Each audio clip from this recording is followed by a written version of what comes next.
지난 한 주간의 한반도 정세와 외교안보 이슈를 다시 정리해보는 토요일 대담 코너입니다.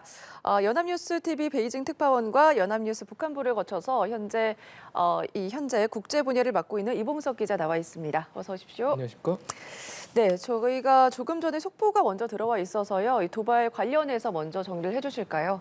네, 북한이 오늘 평양 순안 일대에서 동해상으로 장거리 탄도미사일로 추정되는 미사일 한 발을 발사했다고 합참이 밝혔습니다. 합참은 1시간 전쯤에 발표를 했는데요.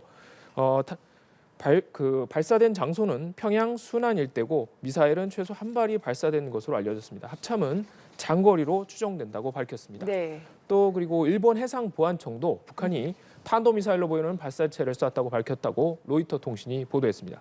군은 비행거리, 그리고 고도, 속도 등 재원을 분석하고 있습니다. 북한의 탄도미사일 발사는 새해 벽두 초대형 방사포 한 발을 쏜 지 49일 만, 그리고 올해 두 번째 도발입니다. 탄도미사일 발사는 미국 주도의 안보리 소집에 반발하는 성격으로 분석됩니다. 북한은 어제 안보리 회의 소집을 비난하는 외무성 담화를 냈습니다. 또 다음 주에 워싱턴에서는 한미 확장 억제 연습이 열리는데요. 이를 앞두고 북한이 미사일을 발사한 점도 주목됩니다. 네. 정리를 다시 해보면요. 현재 우리 군은 이 미사일의 비행 거리, 고도, 속도 등 재원을 분석 중인데요. 이번 북한의 탄도미사일 발사는요. 새 벽두 초대형 방사포 한 발을 쏜 지 49일 만에 올해 두 번째 발사입니다. 관련된 내용 들어오는 대로 전해드리도록 하고요. 네, 이 소식도 넘어가 보겠습니다. 저희가 계속 보도를 하고 있습니다. 김주의 우상화 관련해서도 보도가 나가고 있는데 이게 김주의 백마 그리고 우표 관련된 내용을 말하는 건가요? 네, 그렇습니다. 우선 지난주 열병식에서는 각종 무기뿐만 아니라 김주애의 백마도 공개됐습니다. 네. 열병대열의 맨 처음 명예기병 종대가 행진할 때인데 김정은 위원장의 말 다음에 소개됩니다. 북한 매체의 보도 내용 잠시 보시겠습니다. 이번 스님 백두 전구를 주름잡아 내달리셨던 전설의 명마, 그 모습도 눈부신 백두산 군마가 기영대의 선두에 서 있습니다. 사랑하는 자제분께서 제일로 살아나시는 충마가 그 뒤를 따라 활기찬 열병의 흐름을 이끌어갑니다. 북한은 아직 주애라는 이름을 공개하지 않고 있습니다. 지난주에도 말씀드린 대로 존귀하신 자제분, 존경하는 자제분 등으로만 표현하고 있습니다.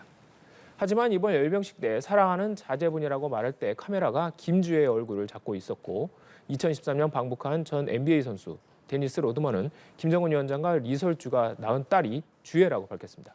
그동안 김주애의 등장은 군사 분야를 중심으로 이루어졌는데요. 앞으로는 그의 공개 활동 범위가 넓어질 것으로 예상됩니다. 예를 들어 이번 그의 백마가 공개되면서 나중에 아버지 김 위원장과 함께 말을 타는 모습도 나오지 않을까 예상해 봅니다. 실제로 김주애는 어제 김 위원장과 함께 스포츠를 관람하며 군 관련 2회 행사에 처음으로 모습을 드러냈습니다. 열병식에서 김정은 위원장이 백두 전구를 달렸다고 소개됐는데요. 앞서 김 위원장이 하노이 북미 정상회담 결렬 8개월 만인 2019년 10월 백두산 일대를 말을 타고 달리는 사진이 공개된 적이 있습니다. 백마를 타고 항일 빨치산 활동을 했다는 할아버지 김일성 주석을 따라한 것이라는 얘기들이 당시에 있었습니다. 북한 매체들이 김정은 위원장이 말을 타는 모습을 자주 공개하는 건 선전 구호로 많이 쓰이는 천리마 운동과 연관돼 있다는 분석도 있습니다. 네, 이 북한이 백두 혈통의 상징으로 내세우는 게 바로 이 백마인데 이 백마가 러시아산이라면서요? 네, 정확히는 러시아 오를로프 종으로 전해졌습니다. 정확한 건 아니고 전문가들은 이제 이렇게 보고 있는데 네. 오를로프 종은 승마를 할 때 보통 타는 갈색 말들과 비교해 더 빠르고 힘도 세다는 평가를 받고 있습니다. 북한은 러시아로부터 2015년 오를로프를 61마리 수입했고 작년 11월 북러 열차가 2년 만에 운행이 재개되자 고위층용으로 51마리를 사들였다는 미국 자유아시아 방송의 보도도 있습니다. 2020년 초에도 2마리를 구입한 것으로 전해졌는데 러시아 언론에 따르면 당시 마리당 구입 가격은 12,000달러, 지금 환율로 따지면 1,500만 원 정도입니다. 수억 원에서 수십억 원을 호가하는 명마들에 비하면 적은 금액이지만 주민들은 식량난으로 굶주리고 있는데 사치품 수입에 열을 올린다는 비판은 피할 수 없을 것 같습니다. 한편 타는 말을 공개한 데 이어서 북한이 김주애를 우상화하려는 다른 조짐들도 있습니다. 주해라는 이름을 가진 주민들에게 개명하라고 당국이 지시했다는 보도도 있고요. 김일성 주석, 김정일 위원장, 김정은 위원장 시대에 살았거나 살고 있는 주민들도 일성이나 정일, 전 같은 이름을 가지면 강제로 바꾸게 했는데 김주혜한테도 같은 기준을 적용한다는 겁니다. 또 새로 나온 우표 도안 8종 가운데 무려 5종에 김주혜가 등장했습니다. 역시 매우 이례적이라는 평가가 나옵니다. 네, 김주혜가 등장을 많이 하자 외신들을 중심으로 이 김주혜 후계자 내정설이 퍼지고 있는데 아직은 좀 신중하게 접근을 해야 된다. 이런 의견이 많다면서요. 네, 그렇습니다. 지난주 열병식 소식을 전해드리면서 김주혜의 후계자설을 자세하게 말씀드린 적이 있는데요. 김주혜가 열병식에서 예사롭지 않은 행보를 보이고 이름 대신 쓰는 호칭도 격상되면서 이런 관측에 힘이 실렸습니다. 특히 미국 워싱턴 포스트 등 외신들은 후계자일 가능성에 무게를 두는 모습이었습니다. 하지만 여러 상황을 봤을 때 후계자설은 무리가 있다는 지적이 많습니다. 김정은 위원장이나 김주혜의 나이, 북한 체제의 가부장적 성격 등을 고려할 때 그렇다는 겁니다.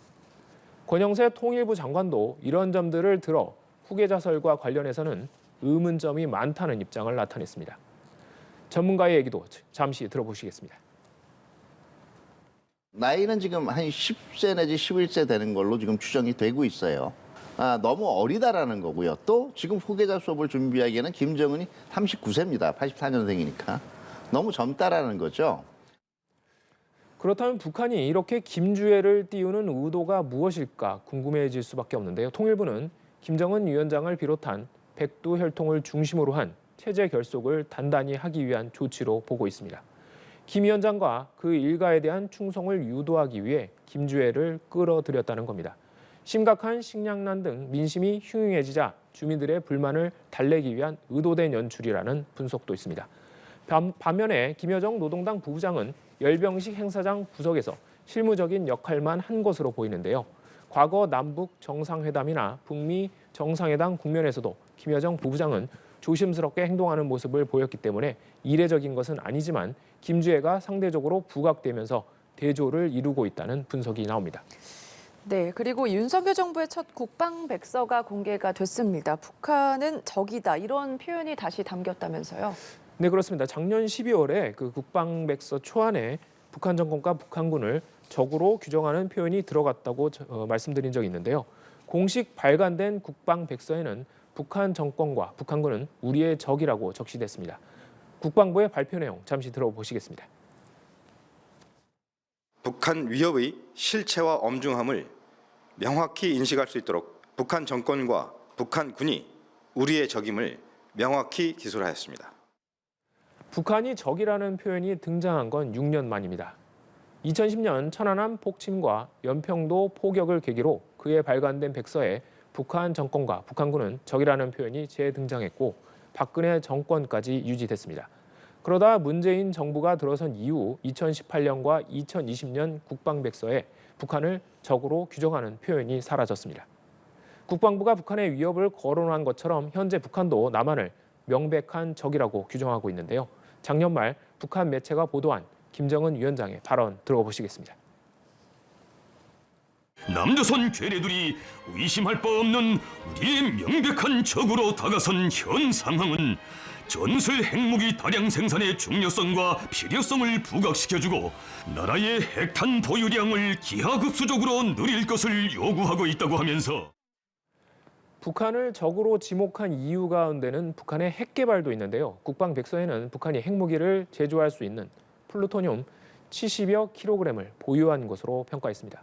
국방백서는 2년마다 발간되는데 2020년에는 50여 킬로그램이었습니다. 국방백서는 다만 북한 핵무기의 전체 규모는 밝히지 않았는데요. 전문가들은 북한이 100기 안팎을 보유한 것으로 추산하고 있습니다. 병력 규모는 북한군 상비 병력은 128만여 명으로 2년 전과 같았습니다. 하지만 국군은 2년 전 65만 5천여 명에서 50만여 명으로 쪼그라들어 북한이 2.5배 많았습니다. 인구와 군 복무기간이 모두 줄었기 때문입니다. 규모 면에서는 북한이 우세하지만 첨단 무기 등 질적 측면에서는 국군이 앞서 있다는 평가가 나옵니다. 다만 북한이 핵무기 같은 비대칭 전력을 늘려가는 점은 우려스러운 대목입니다. 국방부는 북한의 이런 위협에 대응해 한국형 삼축 체계 능력 확보를 강조하고 있습니다. 이번 국방백서는 김정은 국무위원장의 호칭에서 국무위원장을 빼 김정은이라고 바꿨습니다. 네, 국방백서 얘기를 조금 더 해보겠습니다. 방금도 말씀해 주셨지만 김정은 위원장에 대한 호칭도 달라졌고요. 일본에 대한 기술도 달라졌다면서요? 네, 그렇습니다. 윤석열 정부는 일본과 관계 개선을 꾀하고 있는데요. 2년 전과 비교해 똑같이 이웃 국가라고 소개됐지만 수식어가 달라졌습니다. 일본과 한층 긴밀한 관계를 맺겠다는 의지가 담겼습니다. 양국이 가치를 공유한다는 표현이 6년 만에 재등장했는데요. 국방부는 자유민주주의와 시장경제 등을 의미하는 것이라고 설명했습니다. 한일 관계의 최대 현안은 일제강점기 강제징용 배상 문제인데요. 오늘 밤 또는 내일 새벽 한일 외교장관이 유엔 안보회의를 계기로 회담을 열 것으로 보여 돌파구가 마련될지 주목됩니다.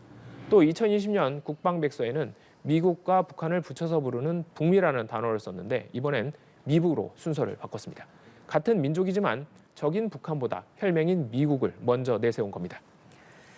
네, 그저께 목요일은 김정일 위원장의 생일, 북한이 말하는 광명성절이었습니다. 김덕훈 내각 총리 등 고위 간부들은 금수산 태양궁전을 참배했지만 김정은 위원장은 참배하지 않은 것으로 보이는데요. 김 위원장은 대신 전날인 수요일 평양 주택건설 현장을 찾았습니다.